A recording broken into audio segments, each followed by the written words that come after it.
Hello everyone, welcome to commerce.com channel. How are you all? Hope you all are doing good. So let's start our today's lecture. In this lecture we will discuss about objective of business. So let's start. Mainly business के दो objective होते हैं. पहला होता है economic objective, दूसरा होता है सोशल ऑब्जेक्टिव. इकोनॉमिक ऑब्जेक्टिव वो ऑब्जेक्टिव होता है जिसके अंदर हम सारी की सारी अपनी इकोनॉमी में अपने आप को अच्छी तरह, अपने बिजनेस को अच्छी तरीके से रन करने के लिए जो भी काम करते हैं, जो भी लक्ष्य लेते हैं, वो सारे हमारे इकोनॉमिक हो गए. सोशल ऑब्जेक्टिव वो ऑब्जेक्टिव होता है जो हम सोसाइटी को अपने दिमाग में रखकर अपने बिजनेस को सेटअप करने के लिए जो पॉइंट ऑफ व्यू अपने माइंड में हमें रखने ज़रूरी है, वो हमारे सोशल ऑब्जेक्टिव हो गए. तो हम इसे ब्रीफली डिस्कस करते हैं. The objective of business means the purpose for which a business is established and carried on. It means जो बिजनेस का ऑब्जेक्टिव होता है वो क्या होता है, क्यों किया जाता है. मैंने कहा भाई बिजनेस करना है. अब आप लोग सोचेंगे भाई बिजनेस करना है तो हमें ऑब्जेक्टिव की क्या जरूरत है, हम तो ऐसे ही अपना बिजनेस कर लेंगे, पैसा है हमारे पास, हमने कैपिटल लगा दी, अपना कोई काम चालू कर दिया. जी नहीं, उस बिजनेस को अच्छी तरीके से रन करने के लिए, उस बिजनेस को सेटअप करने के लिए हमें ऑब्जेक्टिव, अपना टारगेट बनाना ज़रूरी है. Proper selection of objective is essential for the success of business. किसी भी बिजनेस में सक्सेस के लिए हमारा प्रॉपर क्या होना चाहिए, सिलेक्शन होना चाहिए ऑब्जेक्टिव का, कि हम क्या काम करें, कैसे करें ताकि हमारा बिजनेस अच्छे से रन हो. तो बिजनेस के बहुत सारे ऑब्जेक्टिव होते हैं बट मेनली दो होते हैं. पहला होता है इकोनॉमिक और दूसरा होता है सोशल.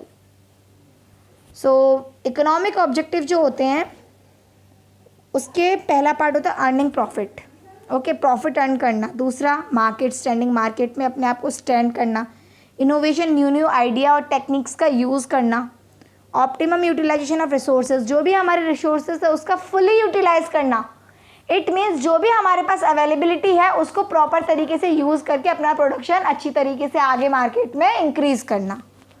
इम्प्रूविंग प्रोडक्टिविटी, भाई 4 चीज़ करोगे तो 5वीं चीज़ तो अपने आप ही हो जाएगी. अगर आप ये चारों चीज़ को कर लोगे तो आपका जो प्रोडक्शन है वो अपने आप इम्प्रूव होने लगेगा, उसकी क्वालिटी अच्छी होने लगेगी. ओके, तो सोशल ऑब्जेक्टिव पहला होता है quality goods and services at fair price. जो भी हमारे गुड्स एंड सर्विसेज है उसका फेयर प्राइसेस पे, अच्छी प्राइस पे उसे, उसके गुड्स को और सर्विसेज को अच्छी क्वालिटी के साथ मार्केट में अवेलेबल करना. Avoidance of anti social and unfair trade practices, कुछ भी ऐसा काम मत करो जो कि हमारे सोशल में, हमारी सोसाइटी के लिए वो सही ना हो. जनरेशन ऑफ एम्प्लॉयमेंट, अगर आप बिज़नेस कोई भी सेटअप करें तो आप दिमाग में ये रखें कि आपके बिज़नेस से लोगों को एम्प्लॉयमेंट मिल सके. एम्प्लॉय वेलफेयर, एम्प्लॉय का वेलफेयर होना चाहिए. ओके, और 5th वन है हमारा कम्युनिटी सर्विस. कम्युनिटी सर्विस का मतलब होता है कि जो भी हमारी कम्युनिटी है, हमारा जो समाज है जहाँ पर हम बिज़नेस कर रहे हैं वहाँ पे हम कुछ ना कुछ सर्विस प्रोवाइड करें. आपने देखियो कई सारी कंपनीज होती है जो बहुत ज़्यादा सोशल वर्क करती है, लाइक एनजीओज़ चलाती हैं, अपने फ्री एजुकेशन प्रोवाइड करती हैं. कुछ कंपनी क्या होती है जब बड़ी होती है वो खुद के स्कूल खोलती हैं और अपने एम्प्लॉयज़ को बोलती है कि आप अपने बच्चों को यहाँ पढ़ाइए, आपके बच्चों की फ़ीस कम है यहाँ पे, या हम आपके बच्चों के लिए फ्री ऑफ कॉस्ट स्कूल खोल रहे हैं. तो ये सारे के सारे जो भी काम होते हैं, सारे के सारे क्या होते हैं, सोशल ऑब्जेक्टिव होते हैं. तो business is an economic activity and therefore its purpose is to show economic results. Business क्या है, एक इकोनॉमिक एक्टिविटी है. इसका मेन मोटिव क्या है, प्रॉफिट अर्न करना. तो इसके साथ साथ क्या है, इसीलिए क्या होते हैं, जो भी इकोनॉमिक ऑब्जेक्टिव होते हैं बिजनेस के, वो मेनली डायरेक्टली इनडायरेक्टली इंटरलिंक्ड होते हैं. किसके लिए, प्रॉफिट को अर्न करने के लिए. तो first one is earning profit. Profit means excess of income over the expenditure. जो भी हमारे खर्चे हैं उसके ऊपर हमारी ज़्यादा से ज़्यादा इनकम होना हमारा प्रॉफिट कहलाता है. The foremost and prime objective of every businessman is to earn profit. हर एक बिजनेसमैन का, चाहे वो छोटा बिजनेसमैन हो चाहे बड़ा बिजनेसमैन हो, हर एक का जो मेन मोटिव होता है क्या होता है, प्रॉफिट अर्न करना. अब business can not service without earning profit. कोई भी बिजनेस सर्वाइव नहीं कर सकता है प्रॉफिट को बिना अर्न करे. आप खुद सोचिए, अपना दिमाग लगाइए, आप अपने आप को एक एग्जांपल लेके चलिए. सपोज़ मैंने एक बिस्किट की फैक्ट्री चालू करी, मैंने उसमें 10 लाख रुपीज़ इन्वेस्ट किया.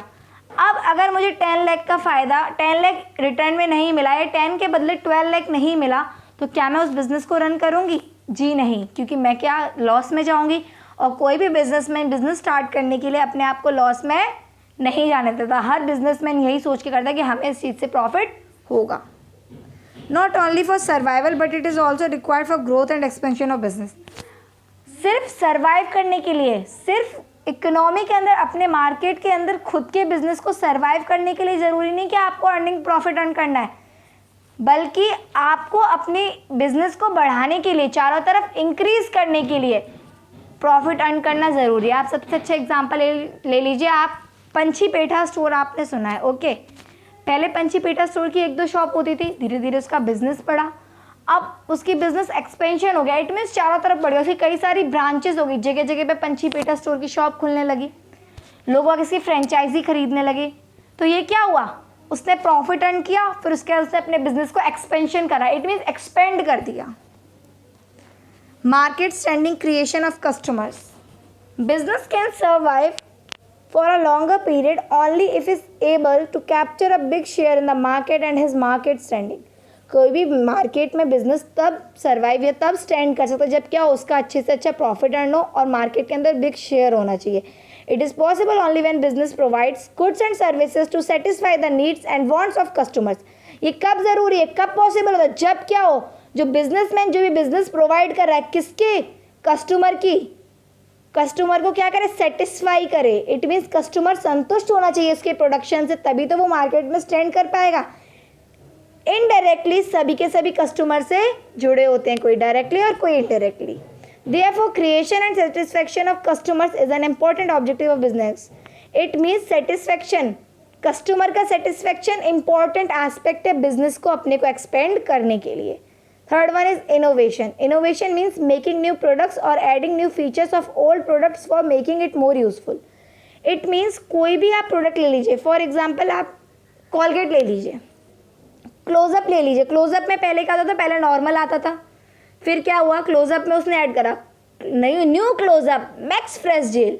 इट मीन्स क्या हुआ, उस क्लोजअप में उसने क्रिस्टल्स रेड वाइट कलर के क्रिस्टल लगा दिए, इससे क्या हुआ, कस्टमर अट्रैक्ट होने लगे कि यार टेस्ट करो। क्लोजअप में क्या होता है, वाइट कलर के क्रिस्टल आते, बड़े ही अच्छा लगता है, फील होता है। तो क्या हुआ, उसने न्यू आइडिया उसमें मर्ज करे, ओके, न्यू आइडिया मर्ज करे उसने, जिससे कि उसका क्लोजअप का प्रोडक्ट न्यू तरीके से तैयार हो गया। तो क्या हुआ, प्रोडक्ट वही है बट उसमें new techniques, new things, new elements का यूज़ करते हैं, जिससे कि क्या हो, कस्टमर अट्रैक्ट हो। It is more useful improving methods of production and distribution, exploring new markets. New markets में इसे क्या करना है, सर्वाइव करने के लिए ये न्यू टेक्निक्स का यूज़ करना ज़रूरी होता है। In these days of competition a business can be successful only when it creates new designs, better machines, improve techniques, new varieties etc। आज के समय में मार्केट के अंदर अगर आपको सर्वाइव करना है तो आपको new techniques, new design, new production, new discount एक बहुत इंपॉर्टेंट पार्ट है। वो सारे के सारे मार्केट के अंदर आपको कस्टमर को अट्रैक्ट करने के लिए करने पड़ते हैं। तो ये सारा किसके अंदर आता है, इनोवेशंस के अंदर। Fourth one is optimum utilisation of resources. मैंने अभी आपको बताया था रिसोर्सेज का फुली यूटिलाइज करना। It means best use of man, material, money and machinery employed in business. जो भी बिजनेस में मैंने यूज़ करा है वो सबका सब प्रॉपर तरीके से यूज़ होना चाहिए। अगर मैंने मटेरियल यूज़ किया है तो उस मटेरियल से मेरे को अच्छा से अच्छा आउटपुट क्रिएट करना है, okay. Fifth one is improving productivity. It is use as a major